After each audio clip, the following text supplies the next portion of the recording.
I came from being homeless, living in my truck with my puppy. My addiction took me to being homeless, not having any of my children. Uh, I couldn't be around my children for more than 5 minutes without needing to leave and go get high, knowing that my life was out of control. All I knew was people that did drugs, had no idea how to get clean. Something pushed me over the edge and I ended up having to leave where I was, and I drove out of state. Didn't really know what to do, but I knew I couldn't do drugs anymore. I knew I couldn't be around anybody because if I went out, I was gonna get high. So the addiction of meth was about a 2-year deal to where it was nonstop.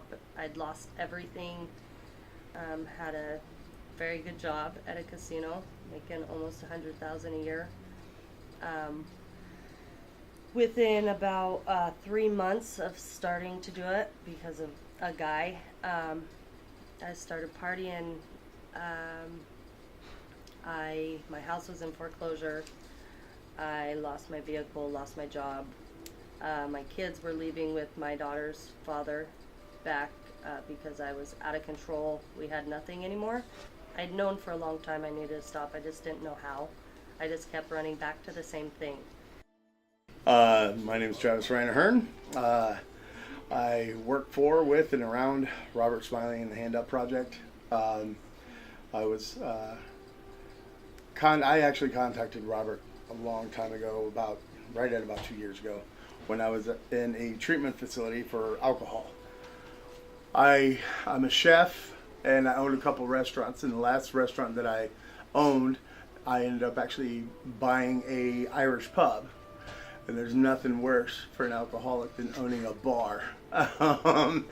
It's probably the worst idea you could probably ever have. So yeah, I did that. And what happened was I fell on hard times because of some personal things that was going on. And I just kind of revved up the amount of alcohol that I was imbibing. And that turned into, you know what, I really don't care about showing up to work a little lit in the morning, noon or night. Just because I'm the owner, who's going to get mad at me? Who's going to reprimand me? Nobody. Shut up and still work. I'm going to be in the office drinking. So that's exactly what I did. And then I went into the doctor's office one day to get a checkup. And my doctor said, hey, listen, I want to run some tests on you. And I was like, okay, do whatever you got to do, whatever. And he came back and I had some levels of potassium were a little off. And my bilirubin count was kind of off. And so he wanted me to see this GI doctor, gastroenterology. And so I started going to this guy. And then eventually one day he said, hey, listen, I know you're supposed to be here for a checkup with me, but I've secured a room for you in the ICU next door. I need you to get out of this room and go directly there. They were expecting me, and when I walked in the door, they kind of said, okay, lay down, blah, blah, blah, blah, and they just started shoving needles in me wherever they could. I was critically low on potassium levels. My bilirubin count was something like 63, and a normal person's is like 1.4. I had turned a bright orange. Still have pictures of that. That's a really interesting color for a human being to me. But turns out that when they asked me to stop, I didn't want to stop, and then I tried to placate them by just hiding stuff, and then eventually I realized, oh, okay, you know what, you probably do have a problem. But realizing that I had a problem, it wasn't the end of the problem. I just knew I had a problem, so I had to hide it from other people. So within hiding it from other people, I became very ostracized from family and friends and my fiance, and like pretty much everybody shut down around me. They're like, after a good long while, they were just kind of like, listen, dude, we've tried to help you for a couple of years now, and we're going to move on. You don't want help. You don't want to stop. You don't want to be a part of our lives, so we're going to kick you out of it. My name's Eric. I met Robert in the Hand Up Project. I was actually, I've been addicted to drugs and alcohol for pretty much all my life. I'm 38, and I struggled with it since I was at least 12 years old that I know of, that I can remember. But before that, I've seen extreme violence. I grew up, I lost both of my parents by the time I was 15 years old.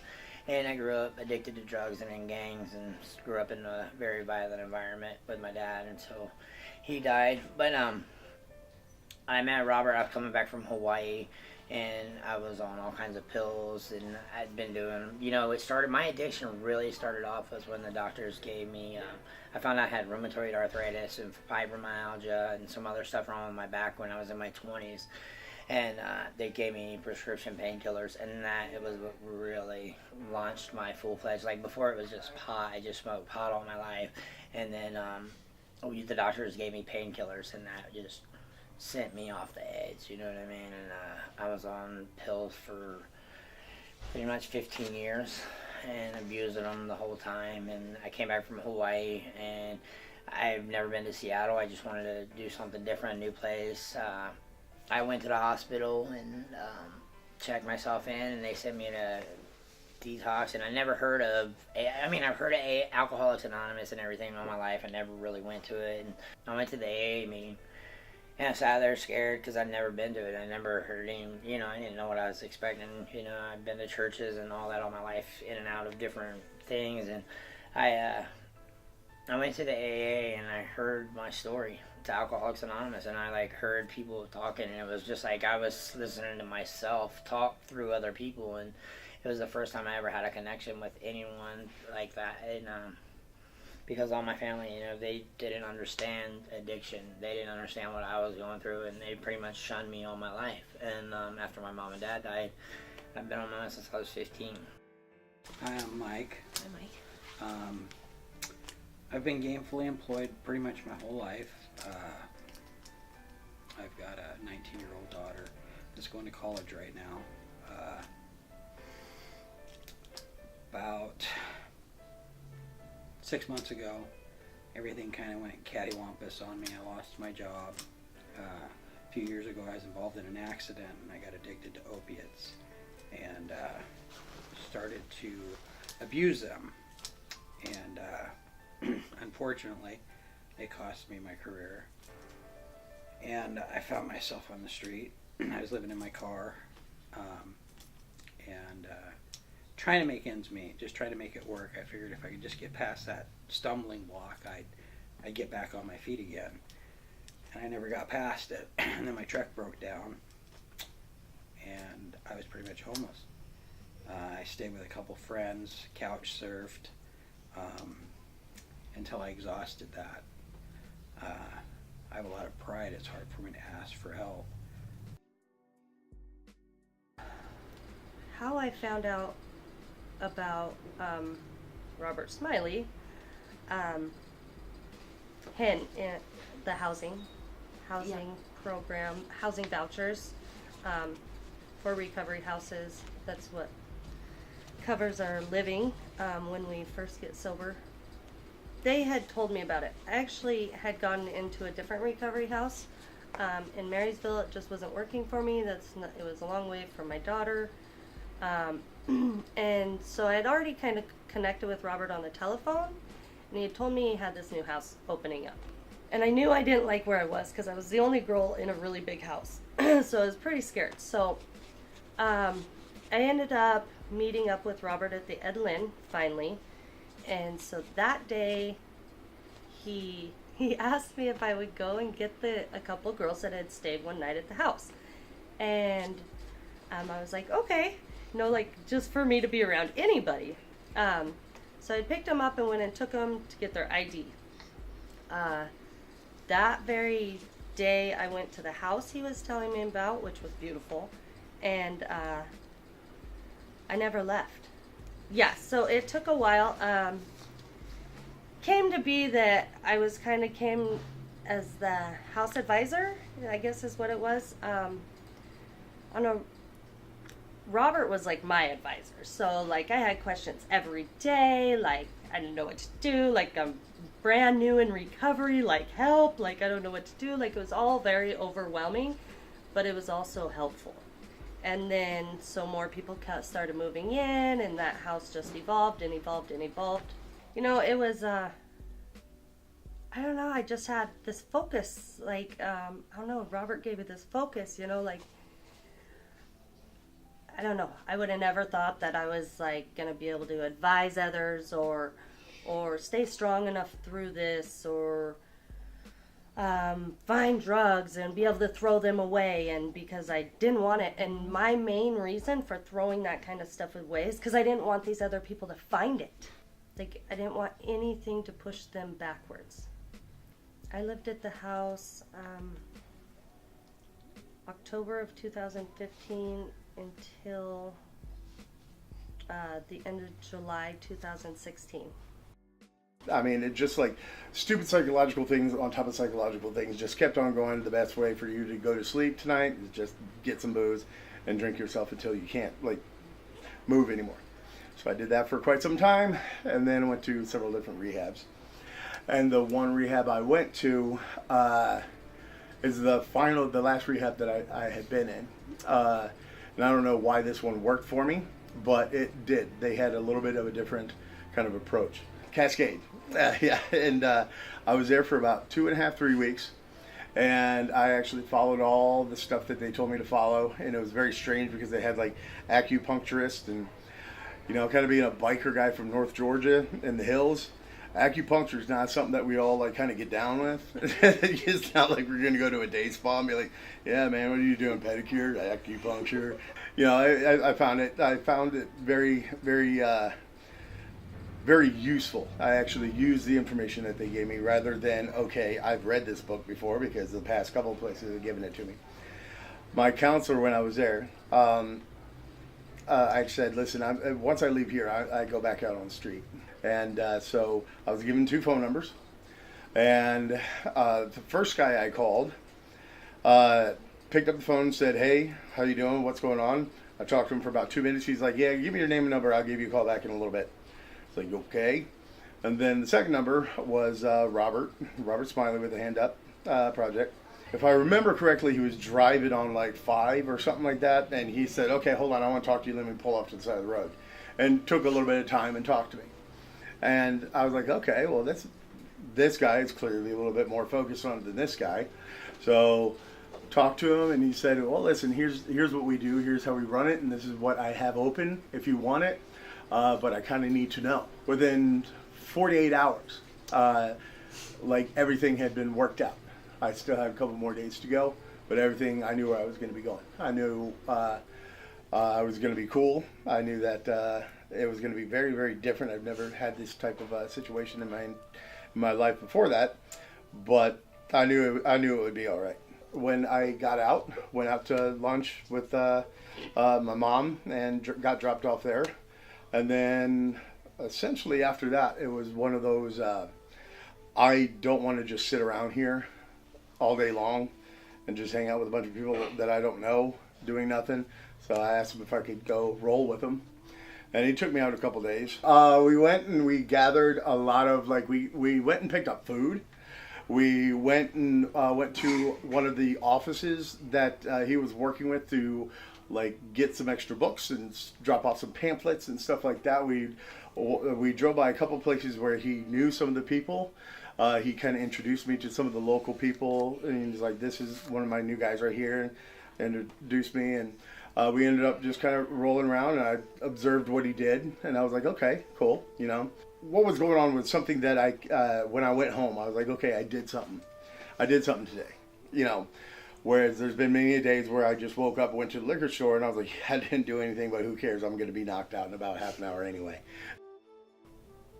Robert gave me his card. I went up to him after the meeting, and because I heard his story, and he was like, "Well, give me a call," you know. And they were gonna release me into the street out in downtown Seattle, and of course, me being a drug addict, I know like if I go down there, I was gonna end up finding drugs and going through everything I've just been going through for the past 25 years. So it was like I was trying to find a way out. And Robert gave me his card, and I looked at this card, and So I called this guy, and I called Robert Smiley, and on the card, and he come pick me up from Kirkland, and I didn't have family, friends, nowhere to stay, anything, and Robert, I was able to connect with him, and he made sure that I had cigarettes, food, like everything, and I was like, why is this guy doing? Because my whole life, everybody always wanted something. I'm like, what the hell does this guy want? So all I did was just sit there, and I was like, I'm observing, I was quiet, and I said, what do you want? He's like, this isn't about, I don't want anything back from you. He's like, once you get on your feet, I want you to help other people. He's like, it's a hand up project. He said, it's a hand up. He goes, I'm not giving, he's like, I don't want the money back. I don't want any of this back. Just do what I'm doing for someone else. I've known Robert for a long time. I knew he was involved in this program, but I didn't know exactly what the program was. But I'd come to the conclusion that it would be best for all parties involved if I was just to disappear. So I kind of set up myself to go home, but not really home, just go over to the Olympics and commit suicide. I had made my mind up that's what I was going to do. And I got down to the ferry with all my stuff, and I didn't have the money to cross the ferry. So I called Robert. He was the only person that really would return my call. If I called Robert and he didn't answer, I knew he would call me back. And I told him, well, that I was going home, and he just needed enough money to get across the ferry. My brother picked me up on the other side, and he started talking to me about this camp out over at Fish Lake, and that I should go if I don't have anything going on. So I thought about it. And, Robert, he's a persuasive guy. I think he could tell I was at the end. Because he talked me into it, and I'm glad I went. I rode with him the whole way over, and we talked about the program and the opportunities that there were.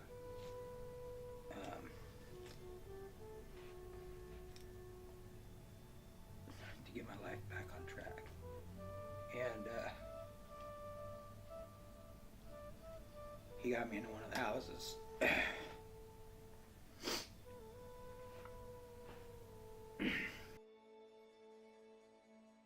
So I got into a housing program, the YWCA housing program. And I ended up getting an apartment there. And so that's where we live now. I ended up getting my son back July of 2016 to come home. So yeah, I've had a baby in recovery, and I have all my children back. But I do get to go on campouts. We just had a big camp out with the Hand Up Project, and it was a lot of fun. Got to meet, there was some homeless that came with us, and I really got to know some of them, and they actually are still out there. Some of them haven't made the choice, but I made a connection with them, and I get to see them all the time because they hang out by my house, by where I live. And so I get to talk to them, and they're happy to see me, and I'm happy to see them. And yeah, just get to make connections all the time. We had a event. We went out and did a bunch of stuff connecting with the homeless last weekend. And I think the difference is that we connect. Like, we've been there. We're able to walk people through things. We're able to be next to their side and understand them, where they're feeling more comfortable. They just don't feel uncomfortable because they think, like, we don't know them. Like, we're more understanding. The Hand Up Project, the houses, they're family orientated, really. Everybody just becomes this big family. There's a lot of barbecues. There's a lot of get-togethers, all volunteering. Everybody's doing that together. I do stay connected with, quite a few people in the houses still, and just people are like just evolving. Like it's amazing. Cool. Yeah. When it was me out doing something and doing, even though I didn't know what the purpose of it was at that time, I was doing something, and it was something different that I'd never done before. And it had content, it had filler. That it was something that I was gaining something from helping somebody else put something back into their life. I was getting, like, the holes in me were being filled by helping them fill their holes. I ended up with my car, had insurance and driver's license. I was good to go. And Rob said, hey, you mind giving me a hand from time to time? Dude, I'm on it. Let's go. Let's roll. And eventually, it was not a, hey, do you need me today? It was, hey, this is what you're doing today. I believe I'm probably reassessed on a regular basis. And when there's somebody that needs what I have, I get put there. I get put right in front of them, and that's me. All right, Travis, go do you with that over there. And so that's what I do. It's very cool because of being able to work with people. I decided that it was time to get a different education level, and I'm actually fast tracking. I'm going for a master's eventually. I want to do reentry counseling for people coming out of prison, so and advocacy for prisoners' rights when they come back out of prison.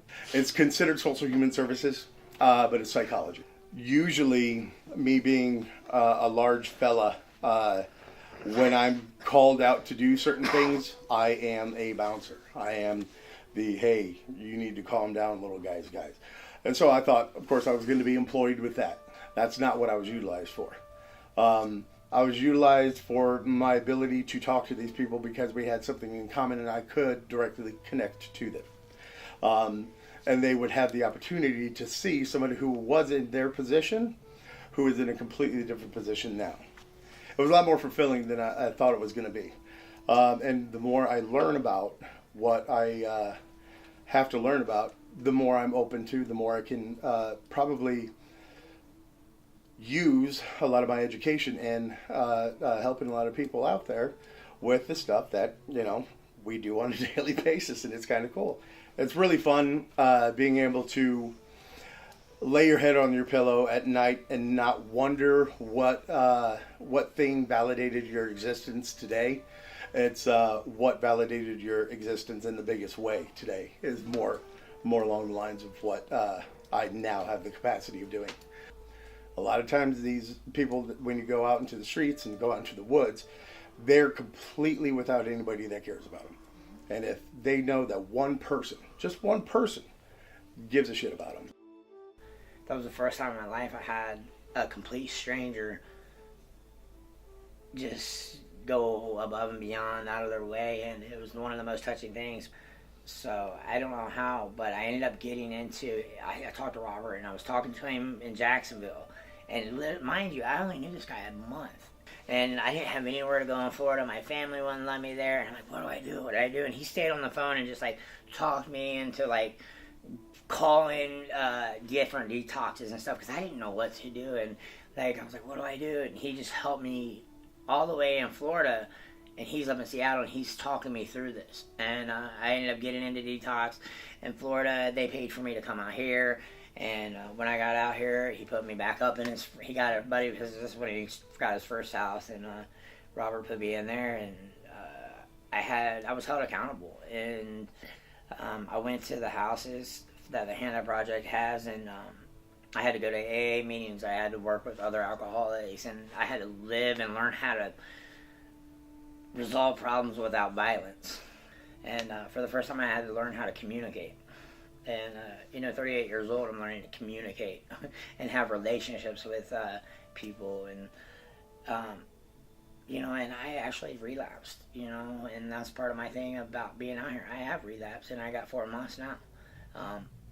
But if it wasn't for Robert and the Hand Up Project being there continually, this isn't, he never gave up on me. You know what I mean? I was still out there acting like an idiot, even after I had a year clean. I went back out because I was dating this girl, cheated on me, so I went nuts. And Robert and them were still there for me. I had a heart attack. Robert drove me to a heart attack, holding my hand as I'm having a heart attack in the hospital bed, telling me, brother, you're going to be all right. You're going to be all right. And they rushed me into surgery at 38 years old, And Robert was there holding my hand. Without them, I don't know that I would honestly be here, because I've already, I've swallowed 50 Tylenols, and, I've I have cutting problems where I cut myself, and I still have issues that I'm dealing with. I'm back in counseling, and I'm actually like trying to get past it, like building in life.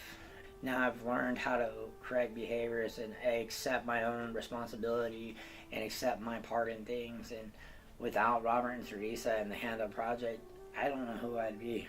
You know, honestly, to see someone that had a life, you know, I thought I was a badass, and then I hear his stories, and I'm like, if this dude can change, I definitely can change, because I haven't went to that extent as far as where he's been. And I refuse to quit, because, you know, that's one of the things you don't do, is if you quit trying, you'll never know. My first week here, I rode around with him all the time. He just kept me busy, you know, and that's the thing, is that he didn't just tell me how to do something. He showed me how to do it. He showed me how to not just walk the walk, but, you know, not just talk the talk, but walk it. You gotta walk it, you know what I mean? It's like he held my hand and carried me through it. It wasn't just, he didn't just say, hey, I'm gonna put you in this house and here you go. It was, hey, I'm gonna put you in this house, but I'm gonna take you to this appointment. Because when I called him, when I was gonna go off the bridge, he goes, just come home. And then when I was in the detox, he goes, now since you're calmed down a little bit, he goes, are you willing to go to any length? And I said, yeah. And that was how I proved to him I was willing to go to any length. I rode out here for 4 days with $20. This is a guy that's like, grew up with the same tendencies that I had, violent tendencies, where he grew up in that same world where violence fixed everything. The more people feared you, the more you were respected. It was a stupid balance, because now it's about being respected for being a fighter, but you're fighting to be a better person.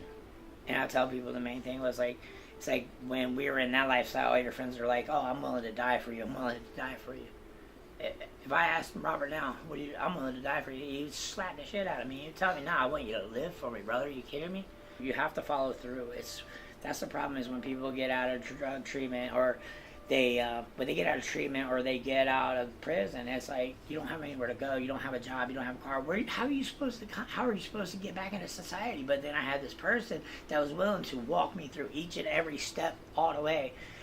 Okay, I had no license, I had no car, no house, a backpack, and $20 when I moved down here. I have a license, I have 2 bank accounts, I have stocks, I have insurance, I have a house, I have a dog, a girlfriend, vehicles. I have a garden. You're coming from this environment that's very difficult to transform into society. It's hard, it's not easy, and that's why you need people that are going to be there. And when I came into the house, they said, okay, these are the rules that you got.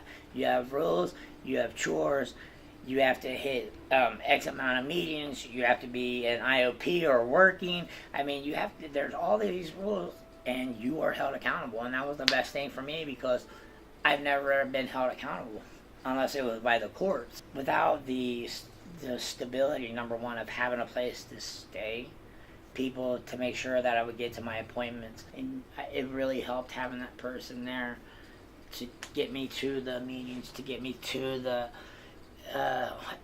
food stamps, to help you get insurance, but now, since moving out of those houses, I'm back off of, I'll be off of like my state benefit. The main thing that these guys do is like, they're meeting you where you're at.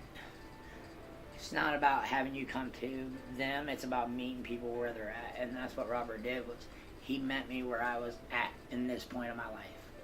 And he was like, all right, I'm going to go through the trench with you and help. And we went through the trenches together, literally.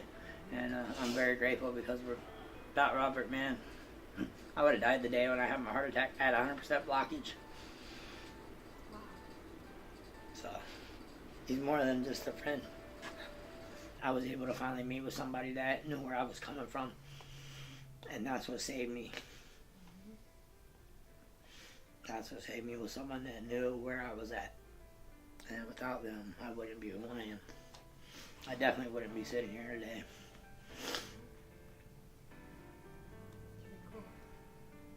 At the camp out, there were fellow alcoholics and addicts that were there, recovering alcoholics and addicts. And it was just more or less a bonding for us to actually interact. And but there's a lot of people in the program that have a problem with interacting with people, and it's good for us to be able to communicate to one another, to understand the differences in human character, and that their imperfections aren't imperfections. They're who they are, and that's what makes them who they are. And just as soon as they realize that people around them accept them for who they are, it makes it that much easier to get back out into the public and actually be a contributing member of society instead of a drawing member of society. This program, I think, should be adopted in more areas. I guess I'd lived a sheltered life. I didn't realize there was this big a problem. And it's not just here, it's everywhere. We need to bring these people back to being contributing members of society and not let them just rot away. Mm-hmm. And that's what Robert's trying to do. Because we're involved. We take the homeless people and the people like me, and we make them accountable for what they're doing, for every step that they take. And they know the repercussions. If they don't follow the rules, they're back out on the street. Nobody wants to be out on the street. I think accountability is the most important thing. I would like to, within the next 6 months, get back on my feet. That's my goal. Because it's hard for me to not be responsible for myself. And people don't realize how close they are to being homeless. I had everything, and I have nothing now. And that all transpired in 3 months. God willing, this program is going to succeed, and I'll be there every step of the way that I can. So, if it wasn't for this program, and if it wasn't for Robert, I probably would have committed suicide. And here I am today. I've got 47 days clean and sober, and